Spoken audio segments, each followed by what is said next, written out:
They called it Murder Incorporated, a mafia company that didn't sell products, it sold death. From a Brooklyn candy store, phone calls turned into funerals, and hitmen punched the clock like businessmen. But when one killer decided to talk, the empire that killed for money started killing to survive. This isn't just crime history. This is the true story of the Mafia's killing machine. New York City, early 1930s.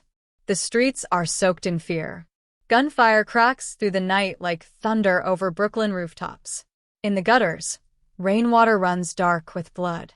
The Castellamarese War, a mob civil war between rival factions of the Italian underworld, has turned the city into a graveyard of ambition. Every corner, every speakeasy, every back alley feels like a trap. The bodies pile up so fast the newspapers can't keep count. Some vanish, swallowed by the East River. Others are left in plain sight, dumped at doorsteps as a warning. On one side is Giuseppe Joe the Boss Masuria, the old lion of the Mafia. Stubborn, arrogant, a relic from the Sicilian past who demands loyalty and tribute from every man who dares do business in his shadow. On the other side stands Salvatore Maranzano, younger, sharper, and dreaming of a new empire. He calls himself the boss of bosses, the capo di tutti capi. To him, the Mafia isn't a family, it's a Roman army. He speaks of ranks, of structure, of a kingdom ruled by order. But on the streets, there is no order. Only blood. For 2 years, the war rages. Bullets replace words. Trust becomes a myth. Men disappear after midnight meetings. Business owners pay twice, sometimes 3 times just to stay alive. Bootlegging routes collapse. Gambling dens shut down. And the only thing thriving is the undertaker's business. Even the police have stopped pretending. Some are paid off, others too scared to intervene. Brooklyn becomes a city of ghosts. In the middle of this chaos, a young gangster watches and waits, quiet, calculating. His name is Charles Lucky Luciano. He's not like the others. He doesn't worship Sicily or cling to the old codes of honor that got men killed for pride. To Luciano, that kind of thinking is bad for business. He sees America for what it really is, a land of opportunity, not a land of vendettas. While Masuria and Maranzano slaughter each other over tradition, Luciano sees the bigger picture. Bootlegging, narcotics, gambling, labor rackets, there's money everywhere. But to grab it, the Mafia needs more than loyalty. It needs organization. Luciano moves between both camps, earning trust from both sides, playing the perfect double agent. He shakes hands with old men during the day and whispers to the future at night. His closest allies are not bound by blood or nationality. They're bound by greed. Men like Frank Costello, smooth-talking and political. Vito Genovese, ruthless and loyal only to power. And across ethnic lines, Meyer Lansky and Benjamin Bugsy Siegel, 2 Jewish gangsters who see crime not as a feud, but as a business model. Together, they dream of something unheard of, an American syndicate, a national network where Italians, Jews, and Irish mobsters work together. No kings. No bosses of bosses. Only profits. But first, the old guard has to die. Luciano starts with Joe the Boss Masuria. April 15, 1931. A seafood restaurant on Coney Island. Luciano and Masuria sit at a small table, playing cards and eating linguine. The air smells of garlic and danger. Luciano excuses himself, says he needs the restroom. As he walks away, he doesn't look back. Moments later, the door bursts open. Gunmen step inside. Albert Anastasia, Vito Genovese, Bugsy Siegel, and Joe Adonis. They don't speak. They don't hesitate. For guns erupt at once. Masuria's body jerks violently, a storm of lead tearing through silk and flesh. When it's over, he's slumped forward, his hand frozen around a playing card, the ace of spades, his final hand, and his final mistake. The old boss of bosses is dead. Luciano returns to the table, calm, collected. He lights a cigarette, surveys the body, and leaves without a word. But peace doesn't last long. With Masuria gone, Salvatore Maranzano takes over, declaring himself capo di tutti capi, the king of the underworld. He divides New York into 5 families, each with its own territory. It's smart, structured. But beneath the order lies arrogance. Maranzano doesn't see that Luciano didn't trade one king for another. He has no intention of bowing to anyone. When Maranzano hires an Irish hitman named Mad Dog Call to kill Luciano, the young mobster learns about it first. 5 months after Masuria's death, Luciano strikes again. September 10th, 1931. Maranzano's office, the New York Central Building, 230 Park Avenue. A group of men arrive, dressed as federal agents. They flash fake badges, disarm Maranzano's guards, and walk him back into his office. There, they stab and shoot him to death. No witnesses. No mercy. By the time the police arrive, Maranzano's body is cold, sprawled on his own desk. Luciano's message is clear. There will be no more kings.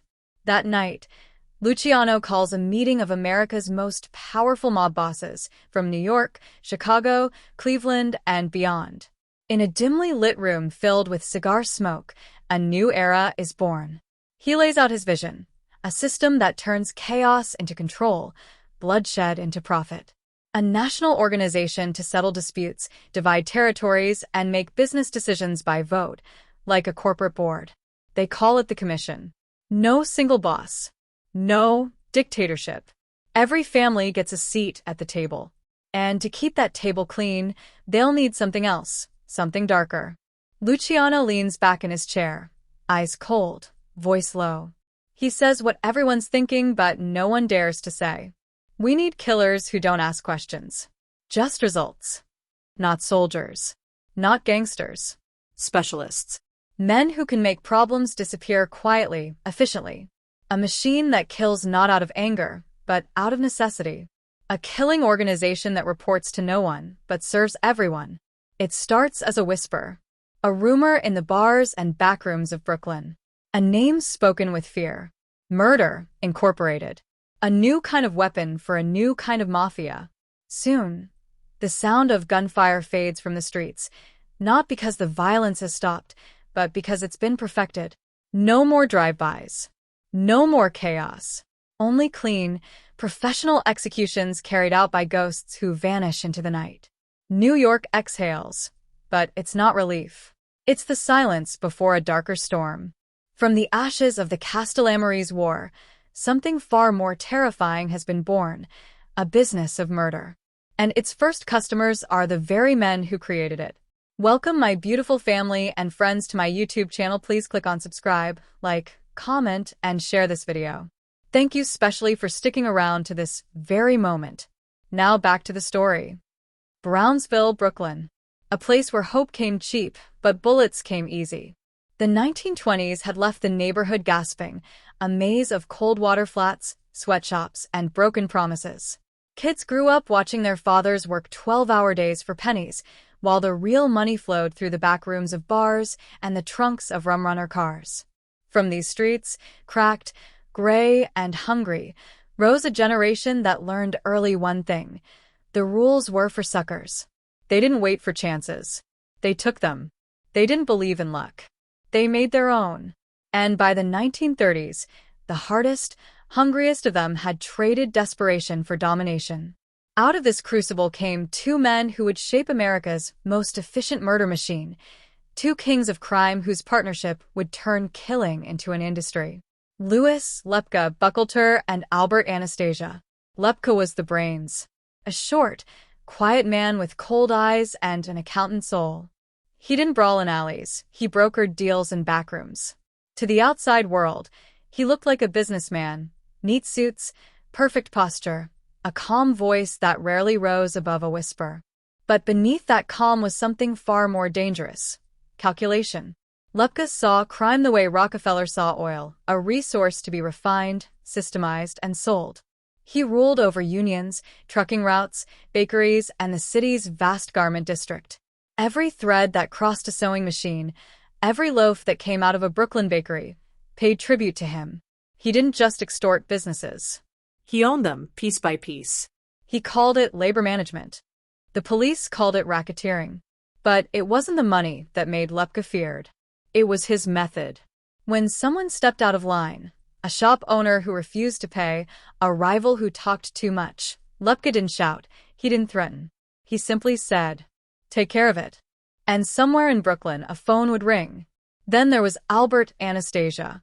If Lepke was the brain, Anastasia was the storm. They called him the Mad Hatter. Some called him the Lord High Executioner. He was everything Lepke wasn't: loud, impulsive, unpredictable. He ruled the Brooklyn docks like a medieval warlord, surrounded by men who feared him more than the police. On the waterfront, every crate that moved, every paycheck that cleared, came with a piece for Anastasia. And if you didn't pay, he'd pay you a visit himself. Men told stories about him, how he once beat a longshoreman half to death with a crowbar for complaining about a stolen wage. How he laughed while doing it. How the next morning, every man on the dock worked double time, terrified to make eye contact. Anastasia didn't just control his world through fear, he was fear. His temper could flare at a whisper. His violence, sudden and surgical. Where Lepke calculated, Anastasia exploded. Where Lepke built systems, Anastasia broke bones. And when these two opposites met, brains and brutality, logic and lunacy, something unholy was born. By the mid-1930s, Lepke and Anastasia had formed an alliance that would terrify New York's underworld. They were the perfect match. Lepke provided the business, Anastasia, the enforcement. Their goal was simple: efficiency. Every problem had a solution. Every enemy, an expiration date. They needed men who could handle the work, men who didn't flinch, didn't hesitate, and didn't talk. So, they recruited from where they knew best: Brownsville. That's where the killers came from. The kids who grew up fighting over scraps now fought over contracts.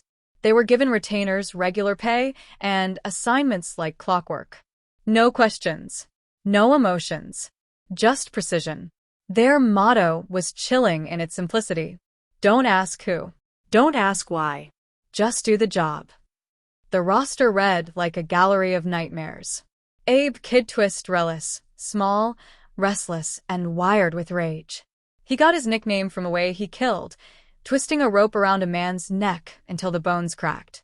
But his favorite weapon was an ice pick. Silent. Clean. He could slide it into an ear canal or through the temple without spilling much blood. He'd smile when he talked about it. Then there was Harry Pittsburgh Phil Strauss. Sharp dresser, smooth talker, dead eyes. He was a killer with rhythm, calm before, calm after, and utterly cold during. He bragged that he'd never used the same weapon twice. Guns. Ice picks. Ropes. Shovels. Whatever was nearby became the instrument of execution. People said Strauss killed more men than the plague, and enjoyed reading about it in the papers the next day. Martin Bugsy Goldstein brought a strange sense of humor to horror. Right before he pulled the trigger, he'd crack a one-liner. Once he told a victim, "You need me like a hole in the head," and then gave him one. Harry Happy Mayon was anything but. He rarely smiled. His face was carved from stone. Beside him, his partner Frank the Dasher Abendando, the laughing psychopath, would run from the scene of a murder grinning as if it were a game. And these were just the stars. Behind them stood an army of street-born killers, men like Whitey Krakow, Blue Jaw Magoon, and Tick Tannenbaum, each one specializing in a different form of death. Some liked guns. Others preferred blades. But they all shared one thing: absolute obedience. Their headquarters was nothing special, a small candy store in Brownsville called Midnight Roses. To anyone passing by, it was just another mom-and-pop shop. Kids buying sweets, men reading newspapers, the faint smell of sugar and cigarettes. But in the back room, behind the racks of candy, sat the real business. A payphone on the wall, a few chairs, and the sound of cards shuffling, always cards. When the phone rang, someone would pick up, listen, and hang up. Then one of the men would leave quietly. No one ever asked what the call was about. Everyone already knew. Once Murder Incorporated was sent for you, you were already dead. The job could happen anywhere: a stairwell, a barbershop, a parked car. The killers worked in teams. One man distracted. Another pulled the trigger. A third cleaned up. Each murder was a transaction, $1,000 to $5,000 depending on the target. Paid. Done. Forgotten. They didn't see themselves as monsters. They saw themselves as professionals. As the years passed, their efficiency became legendary. They killed rivals, informants, businessmen, and even mobsters who got careless. No one was untouchable. For every boss who wanted his hands clean, Murder Incorporated was the perfect solution. You didn't have to pull the trigger. You just had to make a call. And in the dim backroom of a Brooklyn candy store, the devil's phone would ring again. By the late 1930s, New York's underworld had changed forever. Gone were the chaotic street wars and drive-by shootings. Now, death came quietly, planned, professional, and precise. Murder had become an industry. The men of Brownsville had taken everything they'd learned about survival, the hunger, the hustle, the violence, and turned it into a business model. A business where silence was gold and blood was just part of the paperwork. Midnight Roses looked harmless enough: a flaking green awning, a glass display of penny candies, a bell that jingled when you pushed the door. Children tugged their mothers toward jars of hard candy, while men in cheap suits leaned against the curb and smoked. The shopfront gave no hint of what hummed behind its walls: a small, dim backroom where choices were made and destinies were sealed. You could eat a lollipop and walk into death on the same block. Brownsville was full of cover. It was the kind of neighborhood where the ordinary and the obscene lived cheek by jowl. The front rooms sold sweets. The back rooms sold absolution. Midnight Roses had a payphone bolted to its back wall, a utilitarian box whose receiver carried orders like a conveyor belt. When it rang, men answered with no inflection, took a name, a street, a time, and a price. A few words were enough. Plans were set. Someone nodded, slid a cigarette into the corner of his mouth, and left. The machinery of murder at Midnight Roses was lean and old-fashioned. No glamour, no fanfare, only routine. The payphone was the heartbeat. A whisper on the other end, and a man's whole life could be scheduled between a morning coffee and a noon shift. The killers arrived in plain clothes, as if they had somewhere else to be. They preferred the invisible routes: alleys, stairwells, tenement back doors. They used what was closest at hand: a rope looped on a radiator pipe, a borrowed .38 revolver tucked under a coat, an ice pick hidden in a boxing glove or a bread box. The method mattered less than the result. The ice pick in particular became a signature. It was small, quiet, intimate. It required proximity, patience, and a steady hand. To some of them, the ice pick was practical, easy to conceal, easy to clean, but it also carried a cruelty that fit the mood of the times: intimate, personal, surgical. Punctures through the temple, the ear, the soft underjaw. A flick, a shove, and the job was done without a sound. The victims rarely had time to scream. The pick did not spray the walls. It folded men inward like bad laundry. Other tools were rougher. A clothesline could be slipped over a beam. A knot could end a life without a shot fired. A .38 could remove the show of struggle and scatter evidence into the street. There were men who preferred fire and burial, a method that made the corpse harder to identify, harder to trace. And then there were the techniques no one spoke of outside closed rooms: how to hide a body so it never surfaced, how to weight it down with machinery, how to rig a grave in a quarry so the earth would swallow testimony whole. They learned these things like tradesmen learn their craft. They called kills jobs, and payment came like salary.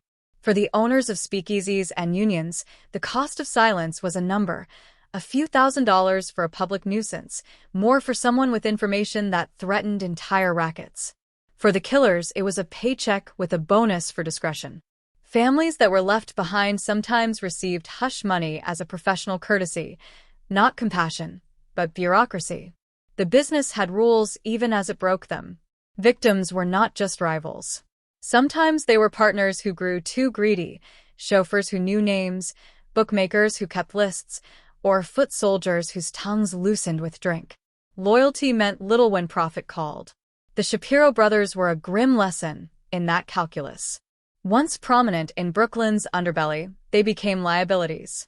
One night, a car came for the first brother, The second fell weeks later. The third tried to disappear, to sink into the city's white noise. They thought running would save them. They were wrong. The last Shapiro's end was a method so barbaric it hardened the air. According to whispers and fragmented confessions later pieced together in courtrooms and back alleys, they chased him to a sand pit outside the city. He was beaten until he could no longer stand. When he gasped for breath, when his eyes did not plead but only pleaded emptily, they buried him. Alive. The dirt packed on his chest was the final punctuation to a life that had been an argument. People spoke of this story in half-sentences in the months that followed, not because they trusted the truth, but because the rumor itself had teeth. If the Shapiros could be made to vanish in such a way, what chance did anyone else have? Between 1935 and 1940, the machine worked at scale. The numbers are cold and enormous. Over 500 men disappeared in stretches of years that read like a fever dream. Not all were men of consequence. Some were small-time crooks, some honest citizens who had the misfortune to know too much, but the sheer weight of disappearance made the point. Each vanishing was a message stamped into the streets. The commission doesn't ask for explanations, it issues decisions. The killers were not always anonymous shadows. They had nicknames that sounded like bad jokes. Kid Twist, Pittsburgh Phil, Bugsy, Happy the Dasher. Those names carried reputations like steel filings. They clung to any conversation about what could happen to a man who wandered off script. Yet even the nicknames could not humiliate the privacy of the victims. They only increased the threat, the sense that a skilled, indifferent hand could decide your fate. Murder Incorporated ran with a compartmentalized efficiency that read like corporate governance. Orders were compartmentalized. One man planned, another drove, a third delivered the final work. None knew the full picture. Nobody asked who had placed the call at Midnight Roses. That was the point. The fewer the links between speaker and doer, the cleaner the operation. Evidence dissolved into routine. Motives were buried with bodies. The legal system, slow and bureaucratic, struggled to follow a machine that deliberately provided false trails. Rumors spread of the backroom procedures, lists of targets, pay rates, and a ledger of favors owed. Men trusted police informants the way a drowning man trusts driftwood. The district attorneys and investigators who pressed forward found obfuscation and fear. Witnesses changed their stories or vanished. When a man did come forward to testify, the threat felt immediate and the cost often fatal. The mobs had a way of answering the courts. One less witness, one more untraceable burial. It wasn't about hatred or vendetta in the small sense. It was about maintenance. Murder Incorporated existed to keep the machine lubricated, to remove the grit that might stop the gears. Its killings were transactions performed with a grim professionalism. A boss could sign off on a list and forget about the messy human parts. The killers were the janitors of power, exact, uncomplaining, efficient. And so the city learned to adapt. People learned to walk slightly faster past Midnight Roses, to avoid the back alleys, to speak in safer codes. Barbershops whispered old loyalties into the glare of streetlights. The news reported disappearances and trials with a mixture of fascination and helplessness. But the real work happened in private, in the tiny rooms where an ice pick would glint under lamplight and hands would move with practiced lethality. Blood, in time, became part of the ledger, a cost of doing business for those who ran the rackets. For the men who killed for a living, Midnight Roses was both office and altar. The phone could ring any hour and summon a final appointment. For the other half of Brooklyn, the candy store kept selling sweets. Kids still bought lollipops, unaware that a call to the backroom could rewrite the ledger of someone's life. When murder is a service and the providers know they will be paid, the city grows a new kind of silence, a silence not of peace, but of something far darker. The streets teach the lesson slowly, but they teach it well. Don't look too closely, keep your head down, and never answer the phone in the back. They called him Dutch Schultz, but his real name was Arthur Flegenheimer, a Bronx bootlegger who turned whiskey into gold and violence into reputation. He rose from the back alleys of the Bronx with a temper as lethal as his aim, and by the early 1930s, Dutch was rich, reckless, and feared. He didn't just run rackets, he ruled them. The Bronx, Harlem, parts of Manhattan, all paid tribute to the madman in the tailored suit. He made millions off fear, numbers, and muscle, building an empire brick by bloody brick. But his power came with a curse. He believed he was untouchable. Dutch Schultz was the kind of gangster who terrified everyone, including his own men. He barked orders with a sneer, beat lieutenants for looking at him wrong, and once pistol-whipped a waiter for bringing his steak too cold. He thought himself smarter than the cops, tougher than the Mafia, and meaner than God. But arrogance doesn't protect you forever. There was a new name rising in New York, a name that sent shivers through the mob world. Thomas E. Dewey, the relentless prosecutor. Young, ambitious, clean-cut, and incorruptible, everything Dutch wasn't. Dewey made it his mission to tear down organized crime, one indictment at a time. And soon, Dutch Schultz found himself in his crosshairs. The raids came first, trucks seized, warehouses locked, gambling dens raided. Then came the indictments. Dewey charged Schultz with tax evasion and conspiracy, the same way the government had taken down Al Capone. Dutch fought back the only way he knew how, with rage and money. He bought lawyers by the dozen, bribed witnesses, and terrified jurors. During his first trial, he swaggered into court in a pinstripe suit, flashing gold cufflinks and a grin that said he owned the system. And for a while, he did. His first trial ended in a hung jury. His second, an acquittal. He strutted out of the courthouse, cigar in mouth, shouting to reporters, "You can't convict me. I'm too smart for them." But Thomas Dewey wasn't finished. He was patient, and Dutch was impulsive. The pressure didn't stop. The tax investigations deepened. Federal agents crawled through his finances.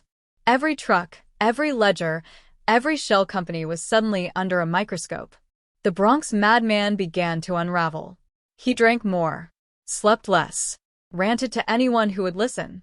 In his paranoia, he saw betrayal everywhere. In his crew, his partners, even his girlfriend. And soon, he started whispering the unthinkable. "I'll kill that bastard Dewey myself." When word of that threat reached the commission, it spread like wildfire. The commission, the ruling council of organized crime, formed by Lucky Luciano after the Castellamarese War, had one purpose: to prevent chaos. No more senseless wars. No more wild bosses making decisions that brought the government's wrath. And now, Dutch Schultz was about to do exactly that. Luciano called an emergency meeting. The bosses gathered: Frank Costello, Vito Genovese, Joe Adonis, Albert Anastasia, and others. They knew Dewey was dangerous, but killing him would be suicide. Dewey was a national figure, a hero to the press. His murder would bring down every mob family from New York to Chicago. Luciano made it clear. If we let Dutch pull that trigger, we're all dead men. They debated for hours. Could Dutch be reasoned with? Controlled? The answer was unanimous. No. He was too wild, too loud, too stupid to understand that his pride was bigger than his empire. And so, the commission made a decision, a deadly one. Dutch Schultz had to go. October 23, 1935. The Palace Chop House, Newark, New Jersey. A dim restaurant with dark wood panels, white tablecloths, and a private backroom reserved for Schultz and his men. He was eating with his accountant Otto, Abadaba, Berman, bodyguards Abe Landau and Lulu Rosenkrantz, and a few others. They were celebrating. Dutch had convinced himself that the commission wouldn't dare touch him. But in Brooklyn, the order had already gone out. The call came through at Midnight Roses. The job was clean, quick, and official. Murder Incorporated had been activated. 2 killers were dispatched: Charles the Bug Workman and Emmanuel Mendy Weiss. Both professionals. Both ghosts.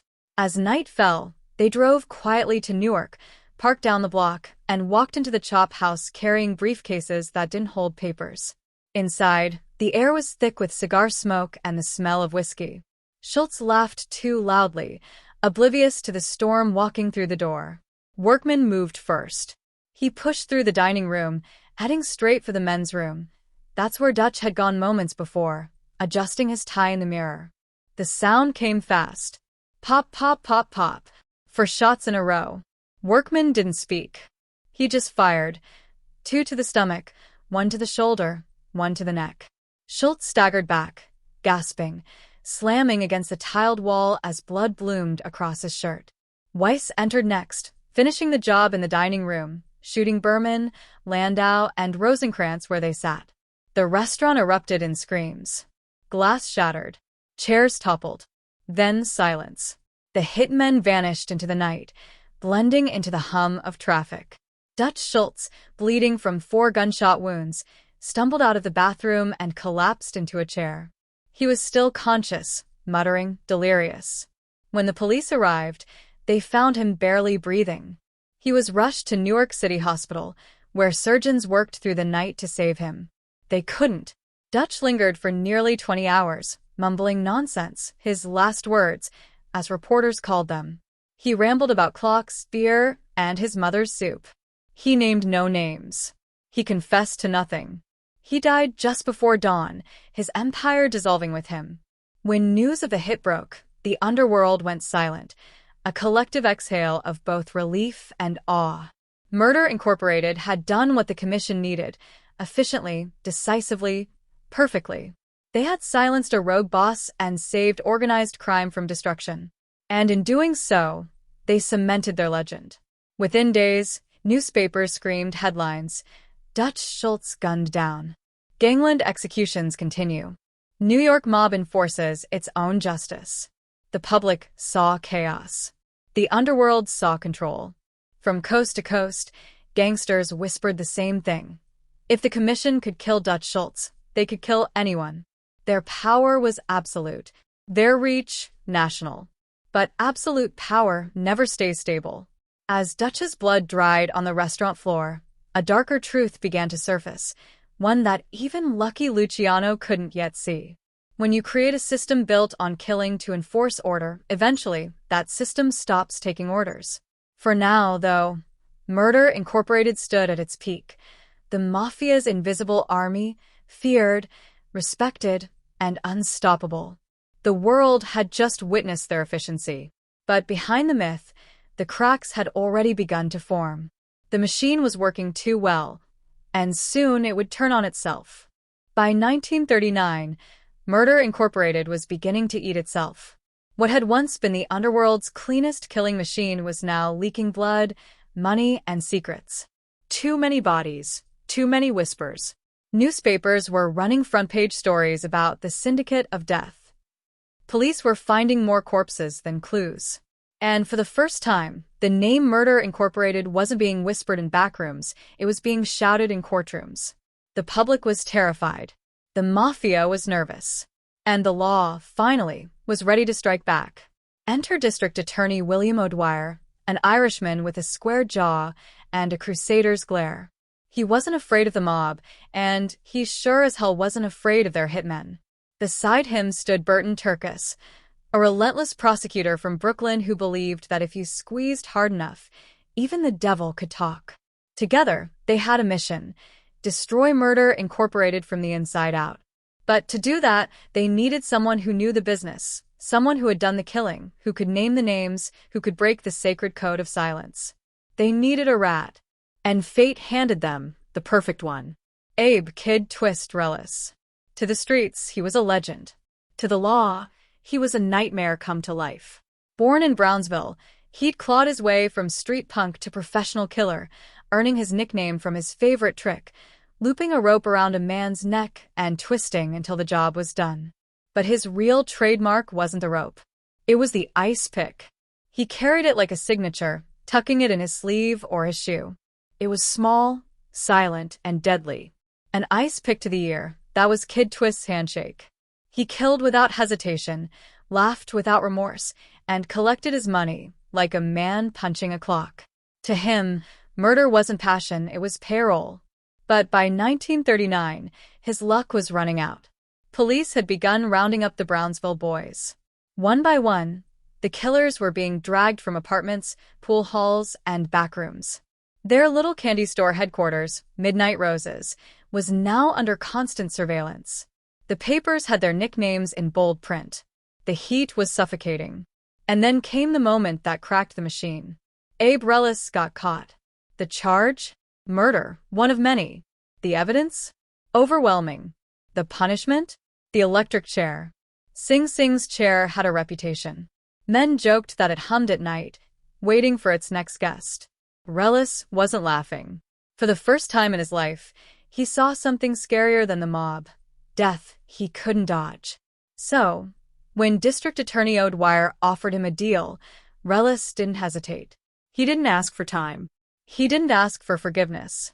He simply leaned forward and said, "What do you want to know?" And just like that, the ice pick killer became the canary who sang. The confession started small, a few names, a few stories. But once he started talking, Reles couldn't stop. He told them about the phone calls that came into Midnight Roses, about the jobs, the methods, the bodies that vanished into the night. He painted a picture of an empire of blood, of Jewish and Italian hitmen working together under Lepke Buchalter's orders. And when O'Dwyer pressed him harder, Reles dropped the bombshell. Lepke ran it. Anastasia controlled it. I just did the killing. The prosecutors stared in disbelief. He wasn't naming street punks. He was naming the bosses, the men untouchable for years. Lepke Buchalter, the businessman of death. Albert Anastasia, the Lord High Executioner himself. And Reles gave them everything. The dates, the victims, the payoffs, the locations of shallow graves.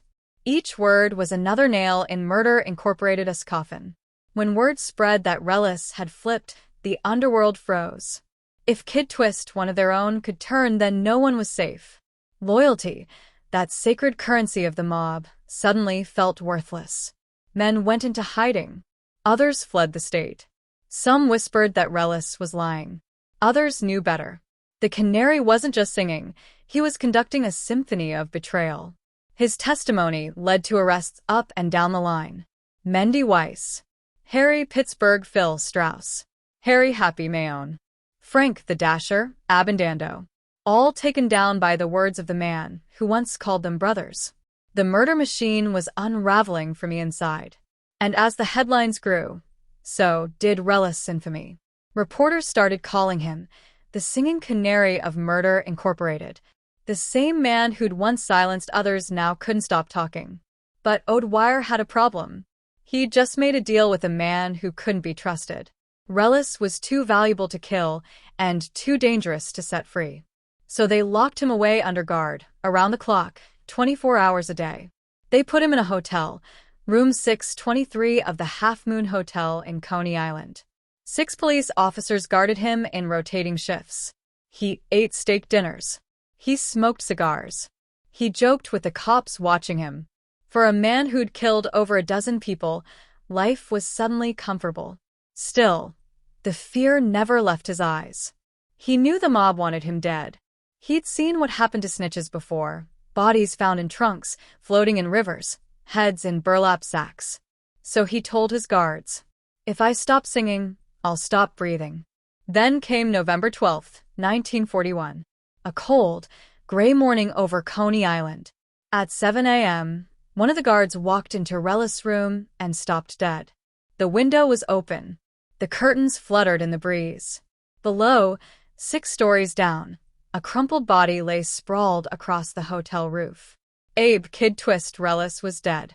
The official report called it an accident, an escape attempt gone wrong. The story went that Reles had tied bedsheets together, tried to climb down the side of the building, and slipped. But no one believed it. The windowsill was clean, no scuff marks, no handprints. The bedsheets were too short to reach the ledge below. And the guards? They all claimed they heard nothing. 6 armed officers, and not one had seen or heard a man fall to his death. Within days, all 6 were quietly transferred to different precincts. The press called it the most expensive suicide in Brooklyn history. Because everyone knew what it meant. The mob had reached through police walls and silenced its biggest threat. The canary had sung, and then fallen silent. With Reles dead, key cases against top mob bosses began to collapse. Witnesses vanished. Evidence disappeared. Albert Anastasia, the Lord High Executioner, walked free. Only Lepke Buchalter wasn't so lucky. His crimes had piled too high to ignore. In 1944, he became the first Mafia boss executed in the electric chair, the last echo of Murder Incorporated's reign. But for the rest, justice slipped through the cracks. The man who'd murdered for a living had died for telling the truth. And as his body was lowered into an unmarked grave, the streets of Brooklyn whispered his name one last time, half in fear, half in awe.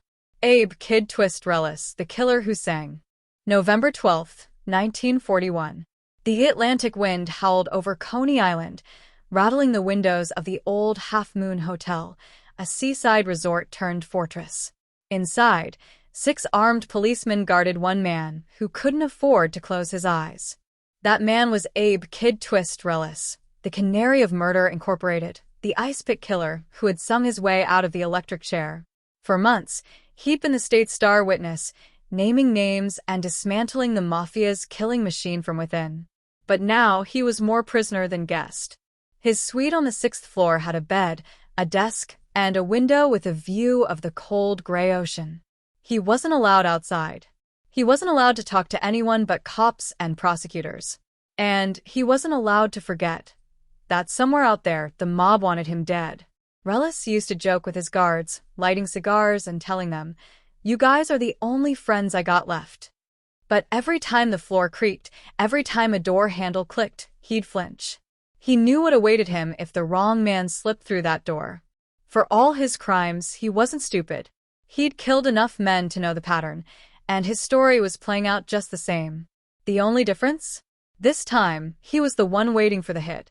The night before his death, Reles couldn't sleep. He paced his room, smoked until the ashtray overflowed, and watched the horizon vanish into black. He had a big day coming. He was set to testify again in the morning. His words would have sealed the fate of Albert Anastasia, the Lord High Executioner himself, one of the most feared killers in American history.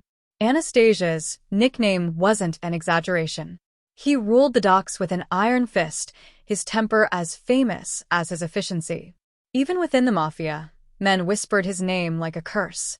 If Reles' testimony went through, Anastasia would likely fry in the same electric chair that Reles had escaped. That night, Reles was restless. One of the guards claimed he heard him muttering to himself, "If I live through tomorrow, I'll die the next day." Outside, the boardwalk was empty. The moon hung low over the ocean, pale as a wound. And sometime before dawn, the silence broke.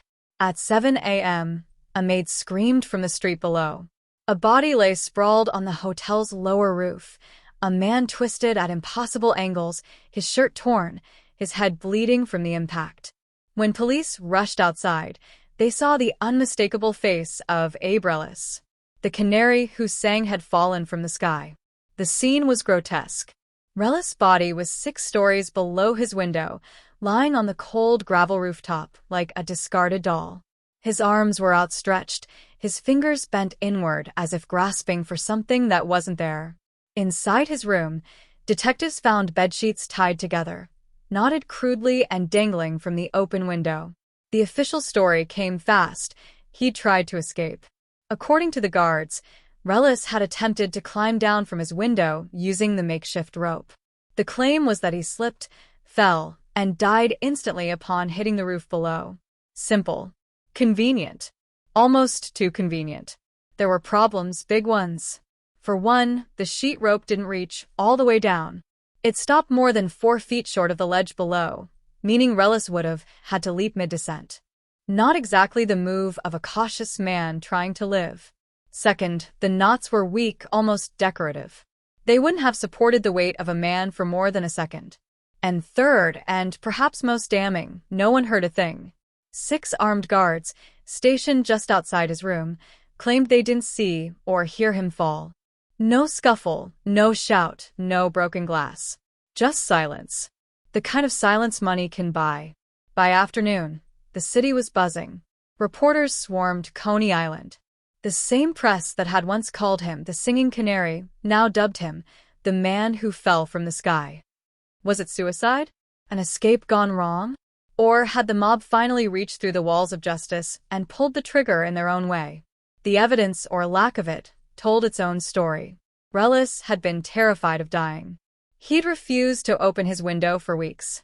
He'd told his guards, point blank, "If I go out that window, boys, it won't be me doing the climbing."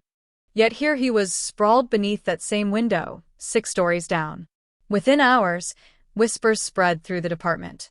Some said a $100,000 bounty had been placed on Reles' head, a fortune at the time. Others said mob fixers had paid off his guards. Whatever the truth, the outcome was the same. The canary had stopped singing. The fallout was immediate. Reporters tore into the police department, accusing them of corruption and incompetence. Editorials questioned how 6 trained officers could guard a witness who fell to his death without notice. The guards were interrogated, their stories inconsistent, their timelines fuzzy. None of them could explain the impossible. The next day, all 6 were quietly demoted and reassigned. Case closed on paper, at least. But for everyone else, the public, the press, the underworld, the message was crystal clear. The Mafia could silence anyone, even under police protection, even with the law standing watch. Without Reles' testimony, the case against Albert Anastasia collapsed. The Lord High Executioner walked free, his legend only growing. He would go on to become one of the most powerful figures in organized crime, a man who treated murder like mathematics, each hit a calculation, each corpse a solution. When reporters asked how he felt about Reles' accident, Anastasia smirked and said, "Some people just can't keep their balance."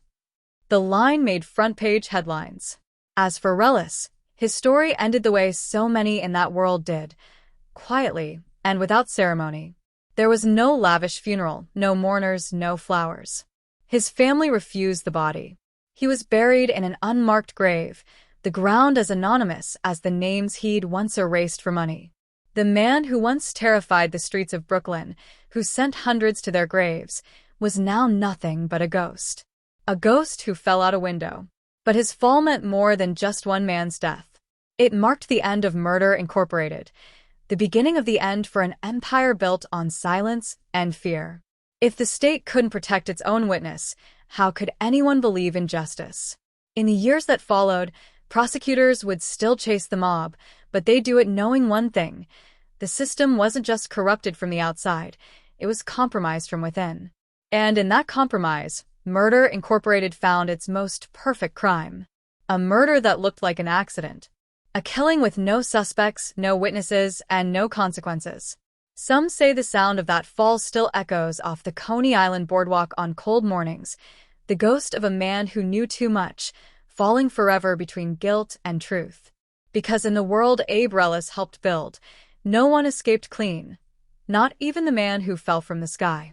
The walls of Sing Sing prison had seen their share of monsters, but on March 4, 1944, the air inside those stone corridors felt different. Something historic was about to happen.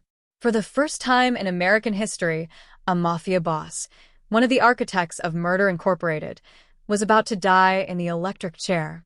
His name? Louis Lepke Buchalter, the businessman of death. He didn't look like a gangster. No scars, no flashy suits, no gold rings. He was short, neatly dressed, soft-spoken. A man who looked more like a banker than a butcher. But behind those calm eyes lived one of the deadliest minds in organized crime. For years, Lepke ran the rackets like a corporate empire. Trucking, unions, garment factories, every thread that moved in New York had to pass through him. And when words failed, he had a solution for that too. Murder Incorporated. The company without an office. The corporation of killers. Death on retainer. But now, his empire had crumbled. His partners were dead, missing, or imprisoned. His trusted killers had turned informant. The machine he built to clean up messes had turned on him, and the law was coming for his soul. Sing Sing's death house. The guards moved quietly that night. The hum of the generator buzzed through the air like an omen. Lepke was calm. His lips moved as he whispered a prayer. Some said he smiled. 2 other men waited with him. Mendy Weiss, the loyal soldier, and Louis Capone, the enforcer whose name alone could freeze blood. They'd all been sentenced together. 3 men, 3 sins, 1 reckoning. At 11 p.m., the heavy door creaked open. Lepke walked in first, his head held high. No panic, no begging. He nodded once at the warden and sat down in the wooden chair that had ended so many lives. Old Sparky. The leather straps tightened around his wrists. The metal cap lowered over his head. "Have you anything to say?" the warden asked. Lepke's voice was almost polite. No. Nothing at all. The switch was pulled. A flash. A hiss. And then silence. Within minutes, Mendy Weiss followed. Then Louis Capone. 3 men burned into history. Their bodies gone. Their legend just beginning. That night, the newspapers called it justice.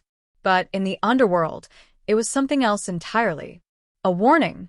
If Lepke Buchalter, the quiet architect of murder, could fry in Sing Sing, then nobody was safe. Not gangsters, not bosses, not even the so-called untouchables. And yet, as one chapter closed, another dark page turned. Albert Anastasia, the Lord High Executioner, had escaped that fate. When Reles, the canary who sang, fell from the half-moon hotel window, Anastasia's biggest threat disappeared with him. He walked free, untouchable, unstoppable. For a while, he thrived. He took over dock rackets, climbed the ladder, and eventually became the boss of the Gambino crime family, one of the most powerful in the nation. But Anastasia couldn't outrun the ghost of Murder Incorporated forever. He ruled through fear, just as he always had. He ordered executions with the same cold efficiency that had built the empire years earlier. But times were changing, new faces, new rules, new betrayals. By 1957, his own men were whispering behind his back. They said he'd lost control, that his temper had become a liability, that he was too unpredictable to lead. And on an October morning that year, fate came calling. October 25th, 1957. Park Sheraton Hotel, Midtown Manhattan. Albert Anastasia reclined in a barber's chair, a towel around his neck, eyes half closed as he waited for a shave. The door opened. 2 men in scarves walked in, pulled out pistols, and opened fire. 6 bullets ripped through the air. The mirrors shattered. The Lord High Executioner, the man who had once ruled death itself, staggered from the chair, confused, clawing at the air as if trying to fight invisible ghosts. He collapsed in a pool of his own blood, staring at the broken reflection of the face that once terrified the world. The executioner had finally been executed. And with that, the era of Murder Incorporated truly died. Its empire, once built on silence, fear, and precision, had crumbled under the weight of its own paranoia. The men who created it were dead, buried, or forgotten. The candy store in Brownsville was long gone, replaced by a laundromat. The payphone that once delivered death orders now hung silent, its wire cut. But some things don't stay buried. The shadow of Murder Incorporated never vanished. Even as decades passed, its ghost lingered. In the way the Mafia handled its business, in the way silence was valued more than gold, in every whispered deal and every vanishing body. They had written the blueprint for organized killing, a system so efficient that every hitman after them was, in some way, their descendant. They weren't just killers. They were architects of organized murder. They taught the underworld that crime could be managed like a business, with structure, discipline, and discretion. That fear could be currency. That silence could be protection. That death could be an institution. And in that legacy, they became something worse than monsters. They became teachers. You can trace the bloodline of every modern contract killer, every mob enforcer, every unsolved disappearance, back to that candy store in Brownsville, where orders once rang out over a payphone beside jars of penny candy. The faces changed, the guns changed, the cities changed, but the code remained. No names. No questions. No mercy. The ghosts of Murder Incorporated live on in every hitman who pulls a trigger for money, in every boss who orders a death with a phone call and a nod. Because the empire of fear they built wasn't destroyed, it was inherited. The electric chair at Sing Sing is long gone now. The men who screamed inside it are dust. But the hum of that current, the crackle of justice, the silence that followed, still echoes through America's criminal underworld. Lepke's last breath, Anastasia's last scream, Reles' last fall. They form a trilogy of warning that every gangster, every killer, every would-be king still hears in the dark. Murder Incorporated is gone. But the idea of it, the machine that kills for profit and calls it business, never truly died. It's there in the shadows, whispering the same rule that began it all. Don't ask who. Don't ask why. Just do the job. So the question is, when killing becomes business, and business becomes power, how long before the ghosts of Murder Incorporated come collecting again? Thank you for watching this story to the end. If you enjoyed this story, please make sure to leave a like, subscribe, and share this video. Click on the screen to watch the next one.